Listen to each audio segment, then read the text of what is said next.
اس نے پاروتی سے کہا وہ اس کے ساتھ اس کے گھر چلے، وہ اسے اپنی بہن بنا کر رکھے گا اور کوئی اچھا سا لڑکا دیکھ کر اس کی شادی کر دے گا۔ پاروتی چپ ہو گئی تھی۔ اس نے غور سے موہن کو دیکھا اور اٹھ کر ایک کمرے میں چلی گئی۔ موہن وہیں بیٹھا رہا۔ جب کافی دیر گزر گئی اور پاروتی واپس نہ آئی تو موہن اٹھ کر اس کمرے میں گیا۔ کمرہ خالی تھا۔ موہن حیران رہ گیا۔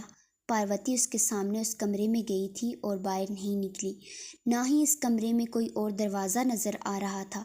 موہن نے پاروتی کو آواز دی، مگر پاروتی وہاں ہوتی تو جواب دیتی۔ کچھ دیر موہن یوں ہی وہاں کھڑا رہا، پھر اس کمرے سے نکلا اور باہر جانے لگا۔ تب اچانک ہی اس کی نظر اس سامنے والے تیسرے کمرے پر پڑی۔ وہ جب یہاں آیا تھا تو اس نے وہ کمرہ دیکھا تھا۔ 2 کمرے وہ اندر سے دیکھ چکا تھا، مگر اس سامنے والے کمرے کے اندر نہیں گیا تھا۔ اس نے سوچا یہ کمرہ بھی دیکھ ہی لوں۔ وہ واپس ہو گیا۔ موہن جیسے ہی اس کمرے میں داخل ہوا، بدبو کا ایک ببکا اس کی ناک سے ٹکرایا۔ خوف سے اس کی آنکھیں پھیل گئی تھیں۔ سامنے کئی لاشیں جلی پڑی تھیں۔ موہن نے نہ کچھ اور دیکھا نہ سوچا۔ وہ پلٹا اور جتنا تیز ہو سکتا تھا بھاگ کر تہہ خانے سے نکل گیا۔ تہہ خانے سے نکل کر وہ گاؤں کی طرف جانے والے راستے پر دوڑنے لگا۔ اس کی سانسیں پھولی ہوئی تھیں اور سارا جسم پسینے سے شرابور تھا۔ وہ اندھا دھند دوڑتا جا رہا تھا۔ اسے یہ نہیں پتا تھا کہ وہ جب تہہ خانے سے نکلا تو کچھ دور کھڑی پاروتی اسے دیکھ رہی تھی، اور پاروتی نے اسے صرف اس وجہ سے چھوڑ دیا تھا کہ موہن ہوس پرست نہیں تھا، ورنہ اس کا انجام بھی وہی ہوتا جو راجندر اور اس کے گاؤں کے 7 دوسرے آدمیوں کے ساتھ ہوا تھا۔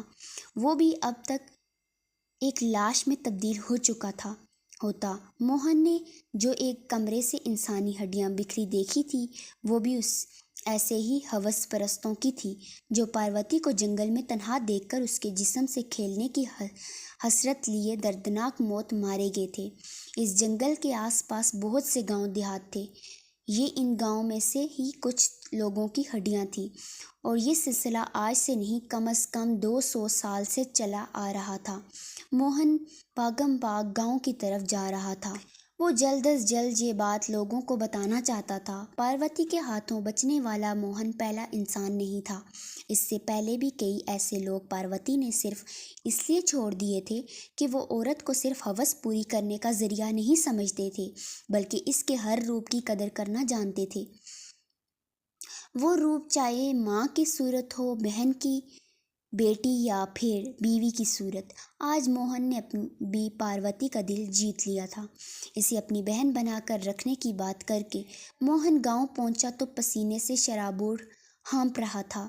وہ ابھی بھی ہر چیز سے بے نیاز، بس گھر پہنچنے کی فکر میں جتنا ہو سکتا تیز چل رہا تھا۔ آنے جانے والے لوگ حیرانی سے اسے دیکھتے تھے۔ 1-2 نے اس کی حالت دیکھ کر تجسس سے اس سے پوچھا بھی تھا کہ کیا ہوا، وہ کیوں ایسی حالت میں ہے، مگر موہن جیسے گنگا ہو گیا تھا۔ کوشش کے باوجود بھی اس کے منہ سے آواز نہیں نکل سکی تھی۔ شاید خوف نے اس کی قوت گویائی چھین لی تھی۔ وہ لوگوں کے سوالوں پر بھی رکا نہیں تھا، سیدھا گھر آیا تھا۔ گھر میں داخل ہوتے ہی اس کا حوصلہ جواب دے گیا۔ صحن عبور کرتے ہی وہ گر پڑا تھا۔ اس کی بوڑھی ماں اور بیوی اس کی حالت دیکھ کر پریشان ہو گئی تھی۔ وہ بھاگ کر موہن تک پہنچی تھی۔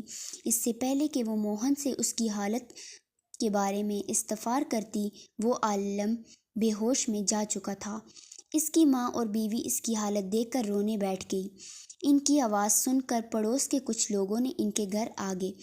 انہوں نے موہن کو اٹھا کر چارپائی پر لٹا دیا اور اس کے منہ پر پانی کے چھینٹے مارے، مگر موہن کی حالت میں فرق نہ آیا۔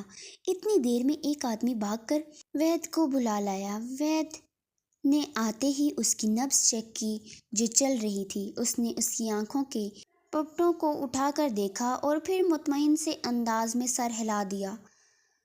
وید جی، کیا ہوا میرے بچے کو؟